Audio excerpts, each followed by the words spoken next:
जय हिंद मेरे प्यारे साथियों, आप सभी को आपके अपने यूट्यूब चैनल फिजिक्स विद भवन प्रकाश सर में स्वागत है।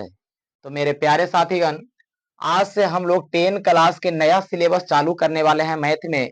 और आपका यह अलजेब्रा होगा, बीज गणित हम लोग शुरू करने वाले हैं। तो चलिए, जो भी विद्यार्थी नए हैं वो चैनल को लाइक और सब्सक्राइब कर लीजिएगा। और अब आप लोग को अलजेब्रा मैं सिखाने वाला हूं, और अलजेब्रा से आपका कुल टोटल बोर्ड के परीक्षा में 20 अंक के क्वेश्चन पूछे जाते हैं।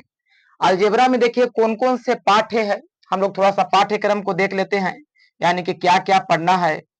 तो पाठ्यक्रम सिलेबस को देख लेते हैं हम लोग। सिलेबस में आपको क्या है, पहला में हम लोग को पढ़ना होगा बहुपद। बहुपद दूसरा पॉइंट में हम लोग को पढ़ना होगा दो चर वाले रैखिक समीकरण। दो चर वाले रैखिक समीकरण, रैखिक समीकरण, समीकरण। और तीसरा पॉइंट में हम लोग देखेंगे, हमारा हो जाएगा द्विघात समीकरण। द्विघात समीकरण, समीकरण। और चौथा पॉइंट में हम लोग देखेंगे समांतर श्रेणी, समांतर श्रेणी। अब यह समांतर श्रेणी या श्रेणी भी इसको कह सकते हैं। तो यह समांतर श्रेणी, बहुपद, दो चार वाले रैखिक समीकरण और द्विघात समीकरण, ये कुल टोटल हम लोग देखें तो इसमें चार को आपको क्या है, सब्जेक्ट पढ़ना है। और चार में से हम लोग को कुल ये चारों पढ़िएगा तो आपको 20 मार्क्स दिलाएगा। यानी कि चारों आप पढ़ते हैं तो आपको 20 नंबर बोर्ड के परीक्षा में फिक्स है। तो चलिए हम लोग पहला पार्ट को शुरू करते हैं, बहुपद को। उसके बाद दो चर वाले रैखिक समीकरण चलेंगे, उसके बाद द्विघात समीकरण चलेंगे, और फिर समानांतर श्रेणी हम लोग शुरू करेंगे। तो इसको मिटा लेते हूं। तो हम लोग बहुपद को शुरू करेंगे। और जो भी विद्यार्थी आप लोग न्यू हैं, चैनल को सब्सक्राइब जरूर कर लीजिएगा। और बिल्कुल शुरू से आपका क्लास चालू है, तो बहुत ही अच्छा तरीका से समझने की कोशिश भी करिएगा। और नहीं कुछ समझ में आए तो आप कमेंट करिएगा। तो हम लोग बहुपद चालू किए हैं। सबसे पहला चैप्टर हम लोग देखेंगे बहुपद। बहुपद, बहुपद चैप्टर को हम लोग देखेंगे। सबसे पहले है कि बहुपद कहते हैं किसे, उसके बाद हम लोग बहुपद के बारे में आगे जानेंगे। तो बहुपद के सबसे पहले हम लोग परिभाषा को देख लेते हैं कि बहुपद कैसे कहते हैं। इसका परिभाषा हम लोग दे सकते हैं कि ऐसे बीजीय व्यंजक, ऐसे बीजीय व्यंजक, ऐसे बीजीय व्यंजक जिसमें जिसमें चर का घात, जिसमें चर का घात एक पूर्ण संख्या हो, एक पूर्ण संख्या, एक पूर्ण संख्या हो, उसे बहुपद कहते हैं। बहुपद कहते हैं। ये छोटा मोटा आपका परिभाषा हो गया, समझिए। बहुपद किसे कहते हैं, तो ऐसा बीजीय व्यंजक जिसमें चर का घात क्या होना चाहिए, जिसमें चर का घात एक पूर्ण संख्या हो। पूर्ण संख्या आप समझते हैं, पूर्ण संख्या किसे कहते हैं। पूर्ण संख्या के मतलब ही होता है पूरा पूरा होना। जीरो में नहीं आना चाहिए, दशमलव में नहीं आना चाहिए, बटा में नहीं आना चाहिए, ऋणात्मक में नहीं होना चाहिए, यानी कि पूरा पूरा होना चाहिए। जैसे कि हम 2, 4, 6, 1, 3, 5, ये सब क्या है, पूरा पूरा है। ये सब क्या है हमारा, पूरा पूरा। यह बटा में नहीं है, दशमलव में नहीं है, पूरा पूरा नहीं रहेगा तो वह पूर्ण संख्या नहीं होगा। तो हम लोग क्या देखे परिभाषा में, ऐसे बीजीय व्यंजक जिसमें चर का घात एक पूर्ण संख्या हो उसे बहुपद कहते हैं। अच्छा, जैसे में कौन कौन से हो सकते हैं, सबसे पहले हम लोग बहुपद को पहचानेंगे भी। जैसे में आप लिख सकते हैं 3x² comma 2x² plus 3 comma 9x plus 6। ये सब क्या है, ये सभी बहुपद हैं। ये सब क्या है, सभी बहुपद है। देखिए बहुपद में आपको यहाँ दो तीन शब्द आपको मिला। क्वेश्चन है यहाँ पर बीजीय व्यंजक, तो हम लोग जानेंगे कि बीजीय व्यंजक क्या है। ऐसा बीजीय व्यंजक, तो बीजीय व्यंजक क्या है। उसके बाद यहाँ पर आया चर, तो फिर हम लोग एक शब्द को देखेंगे कि चर क्या है, चर किसे कहते हैं। और एक शब्द आओ आया घात, पूर्ण संख्या के बारे में आपको बता दिए। यहाँ पर एक शब्द और आया हम लोग को क्या, घात। तो सबसे पहले हम लोग जानेंगे कि चर राशि किसे कहते हैं, उसके बाद बीजीय व्यंजक क्या होता है, और घात किसे कहते हैं, यानी कि बहुपद के घात के बारे में हम लोग समझेंगे। उसके बाद फिर हम लोग बहुपद के पहचान को समझेंगे। ये आपको बता दिए हैं कि बहुपद ये सब क्या है, बहुपद है। फिर हम लोग बहुपद के पहचान में चलेंगे, तो फिर डिटेल में हम लोग समझेंगे कि बहुपद है तो क्यों है, कैसे ये बहुपद आखिर के हुआ, इसका हम तुरंत अभी आपके सामने एक्सप्लेन कर रहे हैं। तो चलिए हम लोग समझते हैं चर किसे कहते हैं। दो शब्द आता है, एक चर राशि एक अचर राशि।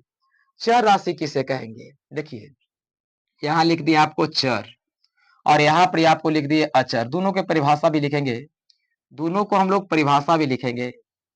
तो चर, चर के अर्थ ही क्या होता है, चर। चर के मतलब चर, जैसे कि आप देखे होंगे एक ठेठ भाषा में आपको बता दे, गाय भैंस बकरिया ये सब क्या होता है, चर। तो चरते रहता है। अच्छा चरेगा तो किस माध्यम से चरेगा, चरेगा तो क्या एक ही खेत में चरेगा कि दूसरे खेत में भी जाएगा, तो दूसरे खेत में भी जाते रहते हैं।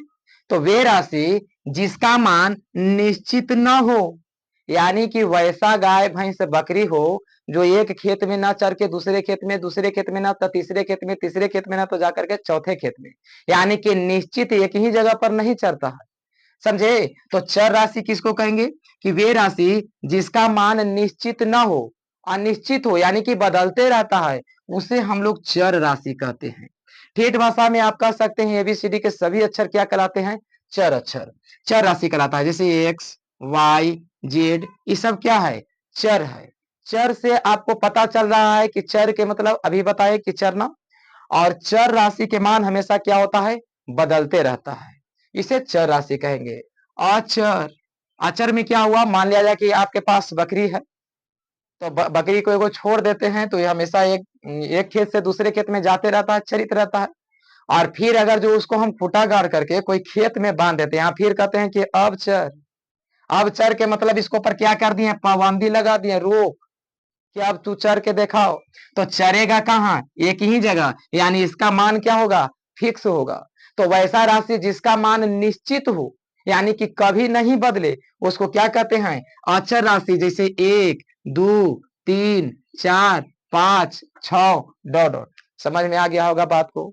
चर राशि किसे कहते हैं, आपको परिभाषा आप यदि लिखना चाहते हैं तो परिभाषा लिख लीजिएगा, चाहे चलिए परिभाषा आपको लिख ही देता हूं। चर राशि वे राशि जिसका मान अनिश्चित हो, यानी जिसका मान हमेशा बदलते रहता हो, उसे चर राशि कहते हैं। चर राशि में x y z p q r s t u v a b c d के कोई भी अक्षर आप ले सकते हैं, चर राशि आपको कहलाएगा। अचर राशि किसे कहते हैं, तो वे राशि जिसका मान फिक्स हो, निश्चित हो, नियत हो, कभी न बदले, उसे अचर राशि कहते हैं। अचर राशि में एक दो तीन चार पांच छह सात आठ, आपको जितना तक गिनती आता है सभी कौन राशि है, तो सभी अचर राशि है। अच्छा आपसे एक क्वेश्चन दिया जाए, इसका मान क्या है, हमेशा चेंज होते रहता है और इसका मान कभी चेंज न हो, इसका मान कभी न बदले, यानी कि कभी इसका मान नहीं बदलेगा। आपसे क्वेश्चन होगा कि मान लिया जाए कि पाई एक कैसी राशि है, पाई, पाई चर राशि होगा या अचर राशि होगा, पाई एक कैसा राशि होगा। तो पहले हम लोग समझेंगे कि पाई है क्या।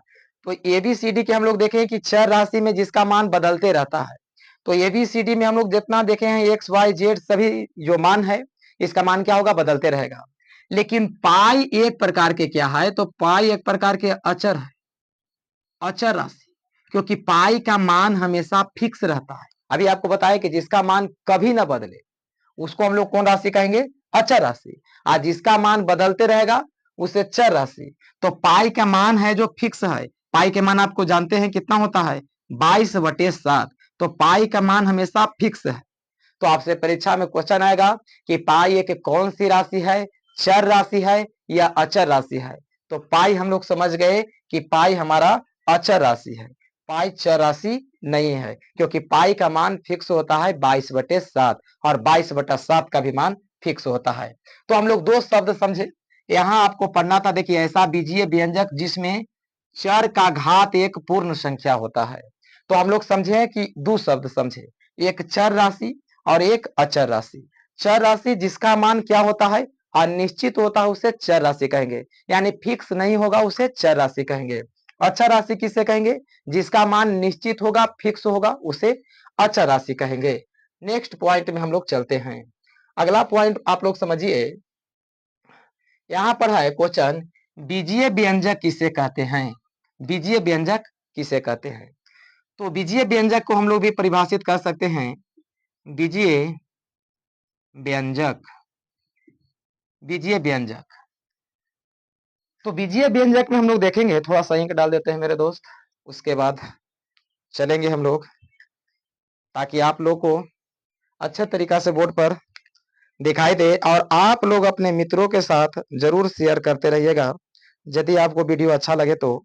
और जो भी कमजोर विद्यार्थी हैं मैथ में या किसी भी अन्य विषय में, तो उनको यह चैनल जरूर बता दीजिएगा, जुड़ जाएं और उनको लाभ हो। तो चलिए, बीजीय व्यंजक किसे कहते हैं, तो बीजीय व्यंजक की परिभाषा क्या होगा, चर राशि और अचर राशि को मिलने से जो व्यंजक प्राप्त होता है उसे बीजीय व्यंजक कहते हैं। फिर से एक बार सुन लीजिएगा, चर राशि और अचर राशि को मिलने से जो व्यंजक प्राप्त होता है उसे बीजीय व्यंजक कहते हैं। तो बीजीय व्यंजक में हम लोग देखेंगे, जैसे में एग्जाम्पल, जैसे हम अभी बोले कि चर राशि भी मिले तो एक्स क्या है, चर राशि, और अचर राशि भी मिले, मान लिया जाए कि यहाँ 3 लगा दी अचर राशि, तो चर राशि, चर राशि, अचर राशि, और यहाँ पर मान लिया जाए कि 2y लगा दिए, ठीक है। तो चर यहाँ पर हो गया x और अचर हो गया 3, चर हो गया y, अचर हो गया 2। तो चर राशि अचर राशि के मिलने से जो व्यंजक प्राप्त हो रहा है उसे बीजीय व्यंजक, यानी पूरे बात को हम लोग बीजीय व्यंजक कहेंगे। यहाँ 9x प्लस 6y जोड़ 2, ये क्या है, तो यह एक बीजीय व्यंजक है। फिर यहाँ पर लिख सकते हैं 7y प्लस 2y जोड़ 6, क्या है, बीजीय व्यंजक हो जाएगा। 9 से छोड़िए, आप यहाँ पे ले सकते हैं 3x प्लस 5y जोड़ 3, क्या है, बीजीय व्यंजक। यहाँ चर राशि भी मिला और अचर राशि भी मिला, तो चर राशि और अचर राशि के मिलने से जो भी राशि हम लोग को जो व्यंजक प्राप्त होता है उसे बीजीय व्यंजक कहते हैं। अब हम लोग एक पॉइंट आउट देखेंगे, बीजीय व्यंजक हम लोग सीख लिए, चर और अचर सीख लिए, उसके बाद हम लोग अब समझेंगे घात। तो चलिए, बीजीय व्यंजक उम्मीद है आप समझ गए होंगे कि चर राशि भी होना चाहिए और अचर राशि भी होना चाहिए, क्योंकि जो भी समीकरण इस प्रकार से दिया रहता है इस सभी को हम लोग बीजीय व्यंजक पढ़ते हैं, क्योंकि सभी बीजीय व्यंजक है। अब हम लोग देखेंगे बहुपद का घात। घात क्या होता है, तो यहाँ पर आपको लिख दिया जाता है बहुपद, बहुपद का घात। घात, तो बहुपद के घात को आपको समझने के लिए बहुत ही आसान बात है, लिखेंगे कि चर में x का अधिकतम अधिकतम घात को, अधिकतम घात को बहुपद के घात कहेंगे, बहुपद के घात कहते हैं। ध्यान से समझिएगा यहाँ बात को, घात किसे कहते हैं, तो घात एक बहुत ही आसान बात है। घात के मतलब चर में x के अधिकतम जो भी घात हो जाएगा, x y z का कुछ भी हो उसमें मान दिया रहेगा, था उसके जो भी अधिकतम घात होगा वो बहुपद के घात कहलाएगा। जैसे कि आप समझिए, जैसे हम क्वेश्चन दे रहे हैं आपको कि 3x स्क्वायर प्लस 2y जोड़ 7, मान लिया जाए कि इस प्रकार क्वेश्चन है आपका, और यहाँ पर आपको दिया गया है 1, तो इसमें ऊपरला मान को घात कहते हैं या इसको गुणांक कहते हैं। यहाँ पर देखिए x के गुणांक कितना है, तो x के गुणांक 3 है, गुणांक यहाँ कुछ नहीं तो गुना का चिन्ह है जी, तो x के गुणांक कितना है, तो x का जो गुणांक है 3 है, और वही पूछेगा x के घात कितना है, तो x के घात 2 है। तो यहाँ लिखा है चर में x के जो अधिकतम घात होगा, मान x y z कुछ फॉर्म में दिया रहेगा, जिसका मान ज्यादा होगा वही घात होगा, ठीक है। तो इसका घात सब कितना हो जाएगा, तो घात हम लोग लिख देंगे घात 2 हो जाएगा, घात बराबर 2। इसी प्रकार से आपका अगला क्वेश्चन मान लिया जाए कि है कि 2x के पावर 3 प्लस 7 बाई स्क्वायर जोड़ 2x, मान लिया जाए कि इस प्रकार के क्वेश्चन है। अब आपसे पूछेगा कि घात कितना है, घात कितना है, तो इसको में देखिए यहाँ पर 2 घात है, यहाँ कुछ नहीं तो 1 घात है, और यहाँ 3 घात है, तो अधिकतम घात कितना हो जाएगा, तो 3। आंसर आपका 3 हो जाएगा। तो उम्मीद है आप घात भी समझ गए होंगे, यानी कि चर में जितना भी अधिकतम आवे घात, तो उसको हम लोग क्या कहेंगे, ये बहुपद के घात हो जाएगा। जैसे कि एक आध पॉइंट आओ समझिए घात को पहचानने के लिए। घात के पहचानने के लिए जैसे कि 5x² प्लस 3x² 5 + 9 बाई जोड़ 3 x + 2। अब इसको मैं बहुपद के आपको क्या कहेगा, घात बताइए, बहुपद के घात क्या होगा। एक शब्द मैं अभी ही बताया हूं आपको कि देखिए यहाँ पर जो लिखा हुआ है, अच्छा बहुपद के घात इसमें सबसे ज्यादा क्या हो जाएगा, तो यहाँ 2 है, यहाँ पर क्या है, तो यहाँ 1 है, यहाँ क्या है 1 है, और यहाँ कितना है 5 है।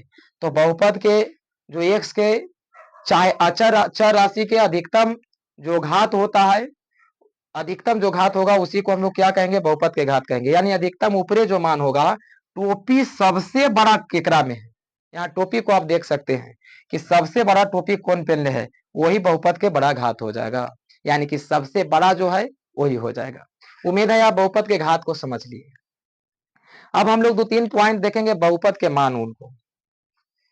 बहुपद को इसे समान रूप से कितने वर्गों में बांटा गया, तो चलिए हम लोग इसमें बहुपद में देखें, बीजीय व्यंजक क्या है, चर राशि अचर राशि क्या है, घात क्या है, और पूर्ण संख्या क्या है। तो पूर्ण संख्या के बारे में हम लोग समझ गए। अगला पॉइंट में हम लोग देखेंगे कि बहुपद को कितने वर्गों में बांटा गया है। बहुपद को कितने वर्गों में बांटा गया है, तो देखिए बहुपद को मूल रूप से 2 वर्गों में बांटा गया है। बहुपद को कितने वर्गों में बांटा गया है, बहुपद का वर्गीकरण, बहुपद को कितने वर्गों में बांटा गया है, बांटा गया है। तो हम लोग देखेंगे बहुपद को 2 वर्गों में बांट करके हम लोग पढ़ते हैं। एक पद के आधार पर बहुपद को बांटा गया है, और दूसरा घात के आधार पर बहुपद को बांटा गया है। बहुपद को कितने वर्गों में बांटा गया है, 2 पार्ट्स में बांटे गए हैं। पहला में हम लोग देखेंगे पद के आधार पर, पद के आधार पर बहुपद के प्रकार, बहुपद के प्रकार। और दूसरा पॉइंट में हम लोग देखेंगे घात के आधार पर बहुपद के प्रकार, घात के आधार पर बहुपद के प्रकार। तो देखिए पद के आधार पर बहुपद कितने प्रकार के होते हैं, जो आपको लिखे यहाँ पर पद के आधार पर बहुपद के प्रकार। और एक बात आओ मेरे दोस्तों आप लोग को बता देता हूं, जो बिहार टेक्स्ट बुक जो आपको चलता है BTBC, जो मैथ है आपको एनसीईआरटी से रिलेटेड चलता है, एनसीईआरटी, तो हम लोग क्या करेंगे, मैथ आपको एनसीईआरटी से ही चला जाएगा। यानी कि जो आपको ये थ्योरी दिया जा रहा है अभी आपका थ्योरी है, उसके बाद हम लोग मैथ चलेंगे, यानी एक्सरसाइज बाय एक्सरसाइज आपको बीटीबीसी आप मिलाइएगा। एनसीईआरटी से भी आपका क्वेश्चन, बीटीबीसी और एनसीईआरटी दोनों मिक्सिंग रहता है, कुछ कुछ एनसीईआरटी में क्वेश्चन ज्यादा रहते हैं। तो बीटीबीसी आप ले लीजिएगा किताब, और बीटीबीसी से आप मिलाते चलिएगा, हर एक एक्सरसाइज बाय एक्सरसाइज और हर एक प्रश्न को आपको जवाब दिया जाएगा, यानी कि हर एक प्रश्न को बहुत और बेहतरीन तरीका से समझाया जाएगा। और आपका काम क्या है, अच्छे तरीका से समझिए और बनाइए। इस संस्थान से मैं आपको लोगों को बता देना चाहता हूं कि कई विद्यार्थी हैं जो टॉप किए हैं, और आप इसी पर, यदि आप नए विद्यार्थी हैं तो टॉपर विद्यार्थी को आप देख सकते हैं, इस चैनल पर डाला गया है। तो चलिए मेरे विद्यार्थी आगे हम लोग बढ़ते हैं। तो बीटीबीसी मैथ को हम लोग शुरू करेंगे। देखिए पद के आधार पर बहुपद के कितने प्रकार हैं, तो देखिए पद के आधार पर बहुपद के ऐसे बहुत सारे प्रकार होते हैं। कितना प्रकार आप पढ़ सकते हैं, जितना प्रकार आप चाहेंगे उतना प्रकार पढ़ सकते हैं। समानता हमने 3 से 4 गो आपको प्रकार बतावेंगे, 4 प्रकार में आपका पूरे सिमट जाएगा। उसी प्रकार में घात के आधार पर हम लोग बहुपद का जो प्रकार देखेंगे, तो घात के आधार पर भी बहुपद के बहुत प्रकार होते हैं। तो घात पर हम लोग 1 घाती, 2 घाती, 3 घाती, चतुर्थ घाती, इस प्रकार से हम लोग बहुपद को पढ़ेंगे। तो चलिए हम लोग पद के आधार पर बहुपद और घात के आधार पर बहुपद को पढ़ते हैं। तो वीडियो लंबा यदि ना हो जाए, इसलिए मैं सोच रहा हूं कि कुछ छोटा छोटा वीडियो बना करके आप लोग को दिया जाए, जिससे आप लोग बोरिंग भी महसूस ना करें और अच्छे तरीका से पढ़ें। तो थोड़ा सा हम आप लोग को क्या करें, पद के आधार पर और घात के आधार पर बताने से पहले बहुपद के मान निकालने के लिए पहले समझा देता हूं। और वीडियो क्योंकि लंबा होते जा रहा है तो बहुपद के एक आध को मान समझा देता हूं, उसके बाद बहुपद के वर्गीकरण, बहुपद के हम लोग प्रकार को चलेंगे और फिर पद के आधार पर आपको समझा देंगे, घात के आधार पर फिर समझा देंगे, उसके बाद बहुपद कैसे पहचानते हैं ये समझा देंगे, उसके बाद एक्सरसाइज पर हम लोग चलेंगे। तो थोड़ा सा हम लोग बहुपद के मान को हम लोग याद कैसे करते हैं ये समझा देते हैं और यह जो प्रकार है आपको नेक्स्ट वीडियो में समझाया जाएगा। तो चलिए थोड़ा सा हम लोग समझेंगे बहुपद के मान। बहुपद बहुपद के मान को कैसे निकालें। देखिए बहुपद को किससे सूचित किया जाता है, तो हम लोग बहुपद को पी एक्स से सूचित करते हैं, पी एक्स से सूचित सूचित करते हैं, पी एक्स से सूचित करते हैं। बहुपद को किससे सूचित किया जाता है, पी एक्स से। देखिए क्वेश्चन आपको मान लिया जाए कि दिया रहेगा पी एक्स बराबर 3x² प्लस 2x जोड़ ओवर, पी एक्स स्क्वायर बराबर 3x plus P x square बराबर बराबर सॉरी पी एक्स बराबर 3x² प्लस 2x प्लस 1 यहाँ दिया हुआ है। और आपको क्या कहता है कि P2 ज्ञात करे, P2 ज्ञात करे, P2 ज्ञात करे या P2 का मान, चलिए P2 ज्ञात करना है, P2 का मान। तो P2 का मान हमने बहुपद के मान ज्ञात कर रहे हैं। तो बहुपद के मान में बहुत ही आसान बात है, देखिए P2 x के जगह पर कितना दिया हुआ है, 2 दिया हुआ है। चलिए यहाँ पर हम आपको लिख देते हैं कि P2 का मान बताएं, P2 का मान बताइए। तो हमारा दिया हुआ है क्या, पी एक्स बराबर 3x² प्लस 2x प्लस 1 दिया हुआ है और यहाँ पूछ रहा है क्या, P2 का मान बताने के लिए पूछ रहा है, यानी कि P2 के मान ज्ञात करिए। तो हम लोग क्या करेंगे, देखिए यहाँ पर P है तो यहाँ पर भी P है, यहाँ x है तो x के जगह पर कितना है बउआ, तो x के जगह पर 2 है। तो हम यहाँ पे लिख सकते हैं कि x बराबर 2 रखने पर x के जगह पर कितना रखेंगे, x के जगह पर 2 रखेंगे। तो जैसे जैसे मान लिया कि P है तो ये वाला P ज्यों के त्यों हम लोग दे देंगे। यहाँ क्या है, घेरा हुआ है तो घेर दीजिए, x है तो x के जगह पर कितना दे दीजिएगा, 2 बराबर। यहाँ 3 है तो 3 ज्यों के त्यों, जहां जहां x जनाई देगा वहां वहां आपको 2 रखना है। तो यहाँ x जनाई दे रहा है तो घेर करके इसको 2 के स्क्वायर कर दीजिए और प्लस 2 ज्यों के त्यों, फिर यहाँ x जनाई दिया और ये क्या है, गुना के चिन्ह यहाँ पर बीच में है तो गुना 2 कर देंगे और प्लस 1 कर देंगे। आप यहाँ P2 बराबर लिख सकते हैं 3 गुना 2 के 2 बार गुना करिए, देखिए 2 के 2 बार गुना करिएगा तो क्या हो जाएगा, 4। ये 2 के 2 बार ना गुना करना है जी, 2 बार ही लिखा हुआ है। तो 2 दूनी के 4 प्लस ये 2 दूनी के 4 प्लस 1, चरतिया के कितना हो जाएगा 12 और प्लस 4 1 5, 12 5 कितना हो गया 17, आपका 17 आंसर हो गया। चलिए तो उम्मीद है आप समझ गए बहुपद के मान कैसे ज्ञात करते हैं। इस प्रकार से हम लोग बहुपद के मान ज्ञात करेंगे। जैसे कि क्वेश्चन एक आध को और आपको दिया जाता है, एक आध क्वेश्चन आओ आप लोग बनाइए। जैसे कि पी एक्स बराबर 3 चाहे 2x प्लस 5y, 5y नहीं देंगे x से दे देते हैं, 5x² प्लस 7 और यहाँ कह रहा है कि P1 ज्ञात करें, P1 का मान ज्ञात करें, मान ज्ञात करें, P1 का मान ज्ञात करना है, यानी कि जहां जहां x रहेगा वहां वहां आपकी 1 रखना है। तो बहुत ही आसान बात है, लिखेंगे कि x बराबर 1 रखने पर, क्योंकि x के जगह पर कितना है 1 है तो 1 रख दीजिए, P1 बराबर x के जगह पर 1 रख दिए बराबर 2 इंटू x है यहाँ पर तो x के जगह पर कितना रखेंगे 1 प्लस 5 इंटू x है यहाँ पर तो 1 के स्क्वायर और प्लस 7, 2 में 1 से गुना करिएगा 2 हो जाएगा प्लस 5 और 1 के 2 बार गुना करिएगा 1 हो जाएगा प्लस 7, तो 2 प्लस 5 में 1 से गुना करिएगा 5 प्लस 7, 7 5 12 और 2 14, आंसर क्या हो जाएगा आपका 14 आंसर हो जाएगा। नेक्स्ट प्रश्न आपको दिया जाता है, इसमें आपको मान ज्ञात करना होगा। मान लिया जाए कि हम क्वेश्चन देते हैं पी एक्स बराबर 9x² जोड़ 7x प्लस 2 और आपको ज्ञात करना है कुछ P0 ज्ञात करें, P0 का मान ज्ञात करें, का मान ज्ञात करें, ज्ञात करें। तो आपको कमेंट बॉक्स में ही छाप देना है। जहां जहां एक्स रहेगा वहां वहां आपको क्या लिखना है, 0 लिखना है। तो चलिए, यदि आपको वीडियो अच्छा लगे तो लाइक और सब्सक्राइब करिएगा। मिलते हैं हम लोग नेक्स्ट वीडियो में। इतना के लिए धन्यवाद। Thank you.